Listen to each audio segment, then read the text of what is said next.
विपक्ष को प्रधानमंत्री ने बता दिया कि परिवार और परिवारवाद में अंतर क्या होता है। एक लाइन में प्रधानमंत्री ने बता दिया कि उनके लिए परिवार के मायने क्या, और पूरा हिंदुस्तान, पूरा देश, 140 करोड़ हिंदुस्तानियों का ये देश उनका परिवार है। जिसके बाद अब पूरा देश क्या कुछ कह रहा है, पूरा देश इस पूरी की पूरी बातों पर क्या जवाब दे रहा है, वो भी सुनिए जरा। मैं अपने आप को नहीं, पूरे भारत को ही मोदी जी का परिवार मानता हूं। परिवार के मुखिया के रूप में वो मेरे साथ खड़े हैं, तो पूरे भारत के एक एक व्यक्ति के लिए वो लगातार काम कर रहे हैं। इसलिए ये कहना गलत है कि पीएम मोदी का कोई परिवार नहीं है। 130 करोड़ जनता पीएम मोदी का परिवार है। हमारे प्रधानमंत्री के लिए पूरा देश ही उनका परिवार है। हमारे ऐसा प्रधानमंत्री उस उत्तर प्रदेश में क्या किसी देश में ही नहीं है। पूरे देश को अपना परिवार मानते हैं और जिसके लिए उन्होंने अपने जीवन को त्याग किया है। मोदी जी से अच्छा हमारे भारत का कोई प्रधानमंत्री हो ही नहीं सकता। बिल्कुल मोदी जी के परिवार के लोग हैं। मोदी जी हमारे, हम मोदी जी के लिए तन मन और जरूरत पड़े तो धन के लिए भी हम मोदी जी के साथ हैं। तो चलिए सर, अब मैं आज आपको बताती हूँ अपने देश में ये परिवारवाद की जो राजनीति है वो कैसे आगे बढ़ती है। कौन कौन से वो परिवार हैं जिनका एक ही मकसद था कि अपने परिवार के जो बच्चे हैं उनको राजनीति में ले आओ। तो फिर कार्यकर्ताओं का क्या मतलब हो जाता है। पहला परिवार आप देख रहे हैं ना, ये गांधी परिवार है। सोनिया गांधी के 2 बच्चे, राहुल गांधी और प्रियंका गांधी, दोनों कैसे चुनावी क्षेत्र में हैं। और अगर ये है तो आप सोचिए क्या बाकी लोगों को वो स्कोप और वो संभावनाएं रह जाती हैं। अब बहुत सारे लोग बोल रहे होंगे कि मल्लिकार्जुन खड़गे तो अध्यक्ष हैं, वो अलग बात है, लेकिन पूरी राजनीति कहाँ कांग्रेस की ठहरती नजर आती है, गांधी परिवार के इर्द गिर्द। क्या इसके अलग आपने कभी कुछ सोचा है? नहीं। अब आप चलिए आगे बढ़ लेते हैं, बात करते हैं लालू प्रसाद, बात करते हैं हम मुलायम सिंह यादव की। मुलायम सिंह यादव के बेटे हैं अखिलेश यादव। अखिलेश यादव के अलावा इन्होंने किसी का नाम आगे नहीं किया अध्यक्ष पद के लिए और अपने राजनीति को आगे बढ़ाने के लिए। चलिए जरा 2 कदम और आगे बढ़ जाते हैं, बात कर लेते हैं बिहार की, क्योंकि लालू प्रसाद यादव जिनको परिवारवाद बहुत पसंद है और उन्होंने बयान भी दिया था कि भाई वो परिवार की बात क्यों करते हैं, वो भूल गए थे, वो निजी हमले हैं, बेहद आपत्तिजनक बयान उन्होंने दिया था। और ये देखिए, ये तेजस्वी यादव है और तेज प्रताप यादव। अब इन्होंने हालांकि अपनी बेटी रोहिणी आचार्य को भी उतार दिया है। तो यानी परिवारवाद की जो राजनीति है वो कैसे देश में फल फूल रही है ये आपको बता रही हूँ। लेकिन इसमें कई और नाम आगे हैं। याद है आपको शरद पवार, जिन्होंने पूरी कोशिश की है कि जो उनकी बेटी है सुप्रिया सूले वो राजनीति में आगे आ जाए, उनका पूरा जो कार्यभार है वो संभाल ले, और किसी के बारे में उन्होंने नहीं सोचा। आप सोचिए एमके स्टालिन और इनके बेटे हैं उदयनिधि स्टालिन, इन्होंने भी अपने बेटे को ही आगे बढ़ा करके राजनीति करने की कोशिश की। और इन्हीं लोगों को जवाब दिया गया है प्रधानमंत्री नरेंद्र मोदी की ओर से, जिन्होंने प्रधानमंत्री पर निजी हमले किए परिवार को लेकर। प्रधानमंत्री ने बता दिया कि परिवार मतलब क्या होता है, परिवार मतलब किसका साथ होता है, परिवार मतलब किसका विकास होता है। आज बड़ा जवाब प्रधानमंत्री ने दिया। तो मैं भी मोदी का परिवार अब इस वक्त टॉप ट्रेंडिंग में आप देख रहे हैं। कैसे आज जब प्रधानमंत्री नरेंद्र मोदी ने ये कहा तो उसके बाद प्रधानमंत्री की पूरी कैबिनेट ने ही अपना बायो बदल दिया। ये आप देख रहे हैं, चाहे योगी आदित्यनाथ हो उत्तर प्रदेश के मुख्यमंत्री, उन्होंने लिखा मोदी का परिवार, चाहे बीजेपी के अध्यक्ष हो उन्होंने लिखा मोदी का परिवार। इसी तरीके से आप देख रहे हैं, चाहे हम डॉक्टर मोहन यादव की बात करें मध्य प्रदेश के जो मुख्यमंत्री, उन्होंने भी लिखा मोदी का परिवार। और ये पूरी की पूरी एक तरह से कहें नेता जो बताने की कोशिश कर रहे हैं कि हम सब एकजुट हैं। भले ही विपक्ष को ये लगता हो कि मोदी का परिवार नहीं है, लेकिन आज प्रधानमंत्री नरेंद्र मोदी ने साफ तौर पे कह दिया कि उनका परिवार 1-2 सदस्यों का नहीं बल्कि पूरे 140 करोड़ देशवासियों का है। तो सिर्फ और सिर्फ जो राजनीति है वो परिवारवाद तक सीमित नहीं होती है। निजी हमलों की एक और कड़ी सामने आई लालू प्रसाद यादव की ओर से प्रधानमंत्री नरेंद्र मोदी को लेकर के, जिसमें वो असली और नकली हिंदू को लेकर के उतर आए। हिंदुत्व की राजनीति क्यों की जा रही है इसके मायने समझाएंगे, लेकिन इस पर कैसे सियासत गरमा रही है सबसे पहले वो देखिए।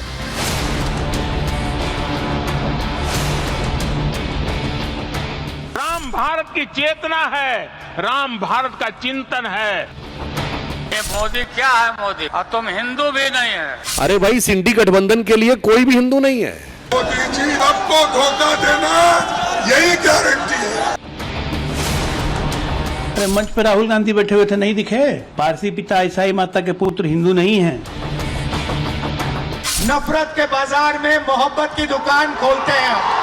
मोहब्बत की दुकान से निकले हुए असली जहर बुझे सामान वाले इस गठबंधन के प्रति जनता जनार्दन वैसा ही जवाब देगी।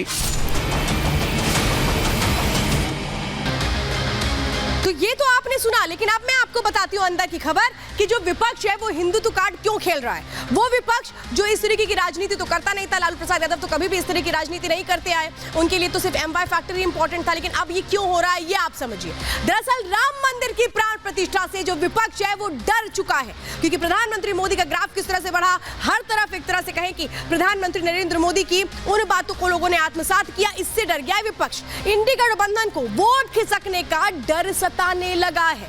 बिहार के हिंदुओं में राम लहर दिख रही है, जिसके बाद लालू प्रसाद यादव को लग रहा है कि शायद ये वोट बैंक तो मुझे कभी मिलेगा ही नहीं, इसलिए हिंदुत्व का कार्ड अपना लो, निजी हमले कर दो प्रधानमंत्री पर। लालू की हिंदू वोटर्स को साधने की पूरी कोशिश है, लेकिन क्या इस तरह के बयानों से हिंदू वोटर्स सद पाएंगे, सवाल तो ये भी है। लालू को एमवाई फैक्टर के खिसकने का भी डर सता रहा है, क्योंकि साफ तौर पर प्रधानमंत्री नरेंद्र मोदी ने जिस तरह से राम मंदिर का एक तरह से प्राण प्रतिष्ठा की, उसके बाद ये सब एक साथ हो चुके हैं। अब यही डर सता रहा है लालू प्रसाद यादव को कि आखिर उस राजनीति को कैसे बढ़ाएं, इसीलिए अब वो इसमें एक तरह से नई स्ट्रैटेजी अपनाते नजर आते हैं। आप समझिए, मुस्लिम और यादव मिलाकर के जो बिहार में वोट परसेंटेज है वो कितना है, 31.9% वोटर्स।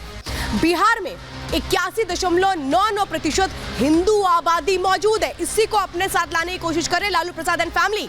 बिहार को जीतने के लिए हिंदू वोटर्स की जरूरत है, ये बात पता है लालू प्रसाद यादव को, और इसीलिए वो असली और नकली हिंदुत्व की बात कर रहे हैं। लेकिन सवाल ये है कि क्या इसके जरिए वो चुनाव जीत पाएंगे या फिर अपने लिए और एक तरह से मुश्किलें बढ़ा लेंगे। कई सवाल है आपको आगे। तो ये जो बयान लालू प्रसाद यादव दे रहे हैं, इसके अंदर की खबर क्या है, चलिए जरा वो तस्वीरें मैं आपको दिखाती हूँ और मैं आपको बताती हूँ कि आखिर ये जो बौखलाहट है ये है क्यों। आखिर क्यों ऐसा लग रहा है कि प्रधानमंत्री नरेंद्र मोदी ने राम मंदिर का प्राण प्रतिष्ठा करके सबको अपना बना लिया है, सबको मोह लिया है। अब ये क्यों हो रहा है आप ये समझिए। दरअसल बीजेपी की छवि हार्ड हिंदुत्व वाली है, ये इन सबको पता है। राम मंदिर से बीजेपी को माइलेज मिला है, ये ऐसा लग रहा है विरोधियों को। प्रधानमंत्री मोदी ने कल की धाम की भी नींव रखी थी, तो गुजरात में मूल द्वारिका के दर्शन भी उन्होंने किए। देश के हिंदू का झुकाव बीजेपी की तरफ आ रहा है, ये बिल्कुल क्लियर मैसेज है। बीजेपी की कैसे सनातन के उस पूरे के पूरे महत्व को आगे बढ़ा रही है, ये सबको पता है। तो विपक्ष से हिंदुओं की वो दूरी अब चिंता का विषय बना सकती है, ये लगता है विपक्ष को। इंडी की असली नकली हिंदू वाली सियासत इसीलिए शुरू हुई है। अब आपको समझ में आया इसमें अंदर खबर क्या है। इसमें अंदर खबर यह है कि प्रधानमंत्री नरेंद्र मोदी लगातार जिस तरह से मंदिरों के दर्शन कर रहे हैं, एक बड़ा संदेश दे रहे हैं हिंदुत्व के मोर्चे पर, वहां पर लग रहा है विपक्ष को कि हम तो फेल हो रहे हैं। और यही वो जो हार की चिंता है वो किस तरह से बौखलाहट में नजर आती है। अब आपको समझ में आया कि इसकी पूरी कहानी कहां है। लेकिन क्या अपमान की राजनीति कर प्रधानमंत्री को गाली दे करके अपना वोट बैंक मजबूत कर लेंगे लालू प्रसाद यादव से लेकर तमाम वो नेता जो वक्त पर चुनाव के करीब आते ही प्रधानमंत्री नरेंद्र मोदी को गालियां देते रहे हैं, उनका अपमान करते रहे हैं। लेकिन अपमान की राजनीति किस तरफ ले जाएगी लालू एंड फैमिली को, ये तो वक्त बताएगा। लेकिन फिलहाल किस तरह से एक के बाद एक बयान आ रहे हैं इस मामले से जुड़े हुए, उससे जुड़ी एक रिपोर्ट देखिए।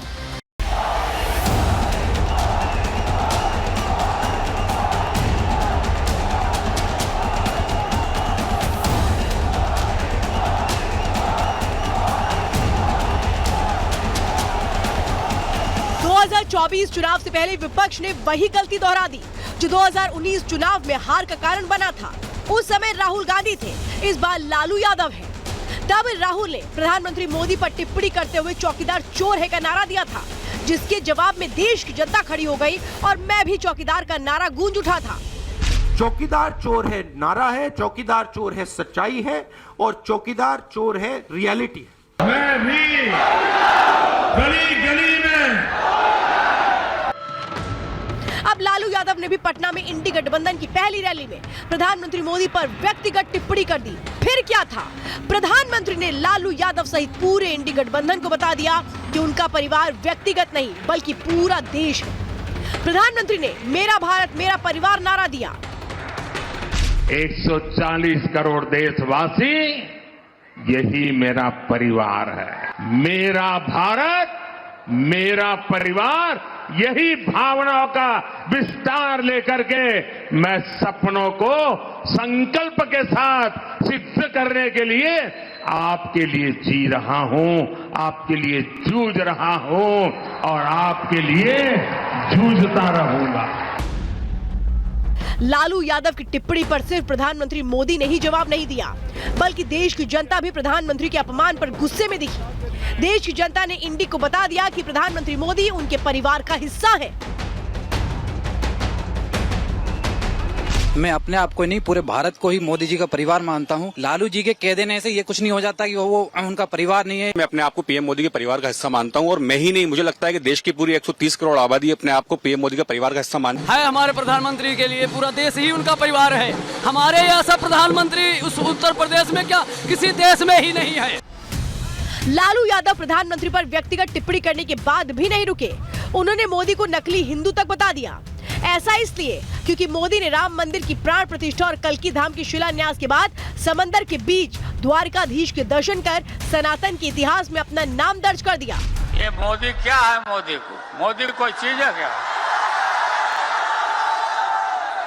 ये नरेंद्र मोदी तुम हिंदू भी नहीं है। जो राजनीतिक जोकर के रूप में काम करते हैं, बिहार को मजाक बना दिए। ये व्यक्ति देश के प्रधानमंत्री जो सनातन का गौरव है, अपने देश में नहीं दूसरे देश में, अरब कंट्री में भी सनातन को गौरव बढ़ाए, उसके बारे में ये सर्टिफिकेट देंगे। इंडी गठबंधन के नेताओं के उल जलूल बयानों से साफ है कि वो 24 में सत्ता पाने के लिए उनके पास मोदी को टारगेट करना ही एकमात्र मुद्दा है। उनकी रैलियों में अब ये सब कुछ दिखने भी लगा है, लेकिन इंडी को पता नहीं कि मोदी को गाली देना उन्हें उल्टा ही पड़ने वाला है, क्योंकि देश की जनता सब कुछ बर्दाश्त कर सकती है, लेकिन उनके प्रधानमंत्री को कोई गाली दे ये जनता बर्दाश्त नहीं कर सकती। यही वजह है कि इंडी की पहली रैली से ही उनके हार की बिसात बिछ चुकी है। देश की जनता 2019 की तरह ही एक बार फिर 2024 में भी मोदी के अपमान का बदला बम्पर जीत से चुकाने जा रही है। Bureau report, Republic Bharat.